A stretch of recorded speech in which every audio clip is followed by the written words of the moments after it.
Air condition machine লাগিয়ে ঘরের শীতলতা সুরক্ষিত করা গেলেও প্রকৃতিকে সুরক্ষিত করা যায় না। প্রকৃতিকে সুরক্ষিত করতে গেলে লাগাতে হবে প্রচুর গাছ। এই বার্তা ছড়িয়ে দিতে নজিরবিহীন এক কর্মকাণ্ডে সামিল হলেন পূর্ব বর্ধমানের মাধবডিহির গুষ্টিয়া নন্দনপুর প্রাথমিক বিদ্যালয়ের শিক্ষক ও পড়ুয়ারা। হাজারখানেক গাছের বীজ সঙ্গে নিয়ে শুক্রবার তারা বের হন শিক্ষামূলক ভ্রমণে।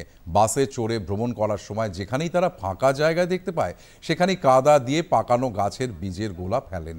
শিক্ষক ও ক্ষুদে পড়ুয়াদের প্রত্যাশা, আসন্ন বর্ষায় বৃষ্টির জলে ওই বীজ অঙ্কুরিত হবে, পরে তা গাছে রূপান্তরিত হবে।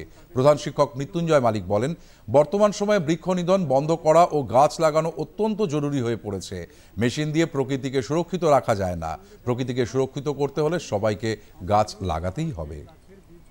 ফলের বীজগুলো তারা সংগ্রহ করেছে এবং তাকে মাটি মাখিয়ে তারা নিয়ে গিয়ে রাস্তার দুদিকে ছেলেরা ছিটিয়ে দেবে, যাতে যে আগামী মরশুমের বৃষ্টির জলে এই গাছগুলো বীজগুলো অঙ্কুরিত হয়ে গাছের রূপ নেবে।